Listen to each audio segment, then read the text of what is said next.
So hey and welcome back to yet another video. So today we're talking about cryptocurrencies. Is it too late to jump in?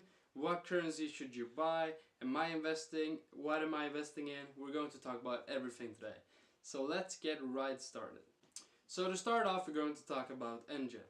And by the way, this is the second time I record this video, so I might be a bit confused in my head right now. But we're going to start off with talking about Enjin coin. So what is Enjin? So Enjin is a company that is offering platforms for gaming servers to host their website for their server or community slash clan or guild. So they can host their own websites, and on these websites they can offer in-game items, ranks or perks that you wouldn't be able to buy in the game itself. So I actually ran my own Minecraft server when I was like 12, and I used this Minecraft server, or when I had this Minecraft server, I actually used to host my website through Enjin. So Enjin is actually a leading competitor in the market, and they have a big share of gaming websites. Based in Singapore, Enjin was founded in 2009.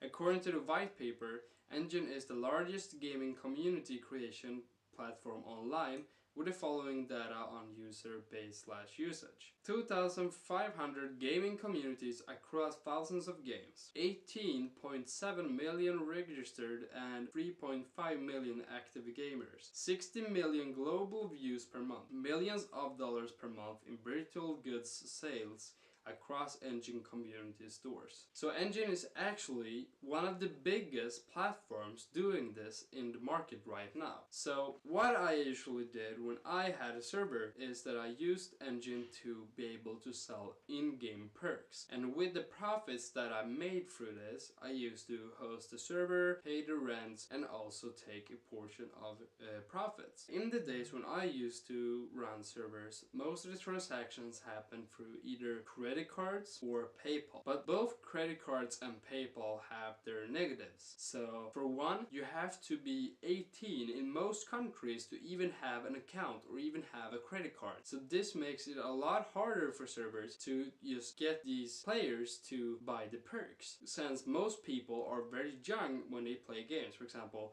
most people are kids when they are actually playing on these servers. But without donations or without people paying for these in-game perks, you will have a hard time running the server, since costs can be really high. You have to pay the rent for the server, sometimes you have to pay for ads, you have to pay for people to do stuff for your server. All these stuff cost a lot of money for these servers. So donations is their only source of income, so it's really important for them to actually have donations. But the problem with PayPal and credit cards is not only that you have to be 18 to use them. The other problem is that they take a big portion of the transaction, so fees are really high, and usually you also have to pay like a monthly fee for using them. So this takes a lot of money from the servers as well, and less money is putting into the actually gaming experience. Another problem, and this is mostly with PayPal, it is that you're able to make a chargeback. So chargeback can be good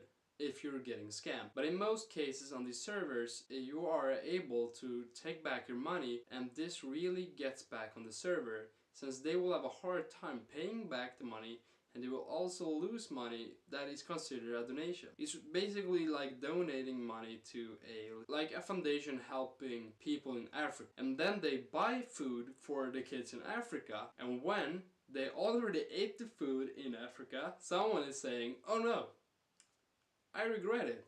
Give me back my money." You can't really do that, because then the organization have to take money from their pocket in order to give back money to the donator. So that is a big problem that I experienced when I had a server. So most of the time, let's say for example when I began having my server, I usually got like 1 or 2 donations a month, and this was almost enough to cover the expenses for the server, so the rent, etc. If one of these people decided like a month later that no, I don't really play this game anymore, so I want my money back, and they make a chargeback on PayPal, and I already spent the money on servers, etc. And this meant that I was actually in debt. I was minus on my PayPal, and I was a kid back in the day, so it's hard for me to actually get money back to pay for this.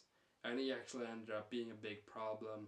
It takes a lot of time, it's frustrating, you have to contact people and talk to them. That whole part is taking away the time for server owners. It's taking time that they really want to spend on making the server better and the gaming experience for the players. That really makes Enjin coin a big plus because it really has a use. Implement Enjin coin to all these servers, you will have a lot of users on using like the coin. They are actually using it, not like Bitcoin, for example. No one is using Bitcoin to buy stuff. People are expecting it to go up in value, so no one is buying anything with Bitcoin. They're just sitting on it and keeping it. So Enjin coin will have users. They will use the Enjin. And the second thing is that Enjin also have a wallet that actually is easy to use. And since a lot of players are very young, it will make this wallet really easy to use for these players without there being any troubles how to actually purchase stuff and so ever. And the third thing is that it can be implemented in so many stuff and so many servers, and it will be just overall be a great coin. So how long will I invest in this? I'm not sure quite as of right now, but I invested this Friday and I'm expecting it to rise within a year. Right now it is $0.13, so 13 cents. And yeah, I'm planning to hold this for a while, so we'll see what happens. But I really could see this going to $1. And if it just goes to $1 each, you can make a good profit on it. So yeah, I really recommend Enjin. So the second currency I'm investing in is ADA. So ADA is short for Cardano. And this cryptocurrency is a lot better than all the other cryptocurrencies, since this is a lot more sustainable and it's also more expandable. So this cryptocurrency will expand depending on how many users are using it and how many people are backing it. Also, a good feature with Cardano is that miners that mine the coin, a split of the fees that they, or profits that they will get from mining, is sent to a kind of treasury. And this treasury is not like the creators of Cardano that they will get. It's just a treasury, and depending on the amount of users, this treasury will be released in the blocks. And this will mean that even though the users are going up, you will also see a rise of the currency. So it will be really sustainable for the future of the currency. So if you look at Bitcoin, for example, one of the biggest competitors, you can see that Bitcoin, you can mine Bitcoin, but it will run out. Cardano will do as well, but the difference is Bitcoin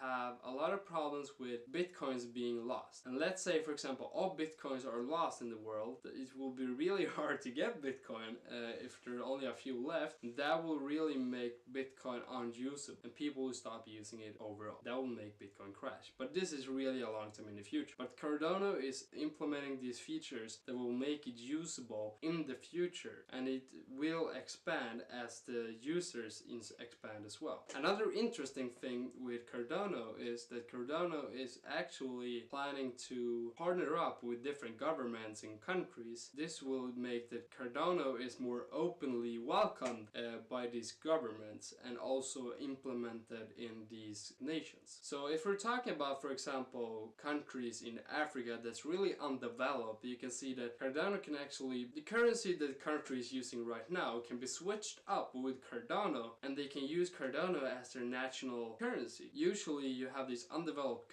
countries that have currencies that go bad because of sanctions and poor quality of living. All these things affect the economy, and when the economy is so badly hit, you will see a really volatile currency. So all of a sudden the prices will go up and down. It's kind of like having Bitcoin. The price go up and down and they can lose their value all of a sudden, and people don't really know how much they should charge for stuff, and therefore the economy is really bad and people have a hard time understanding what to pay for stuff. Cardano is open, not like other cryptocurrencies that want to be decentralized. Cardano is decentralized, but it really want to partner up with governments and make it used in real life. So that is really interesting with Cardano, that it really has a real life use, and they are planning to have some kind of good features for it. And if you want to know more about this treasury and the mining, you can search yourself, because I don't really want to go more technical in this video. But that is the two currencies I'm investing in right now. I'm also investing in Litecoin, but I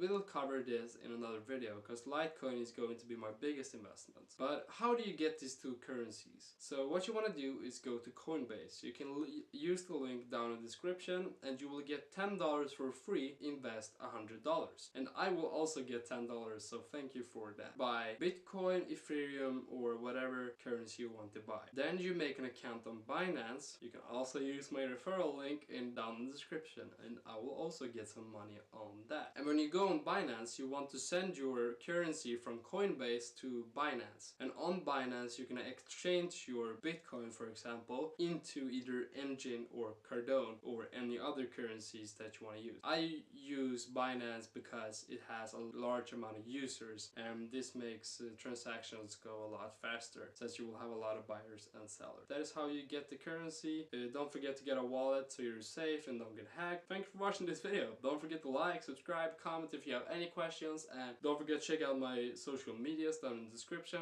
I will see you guys in the next video.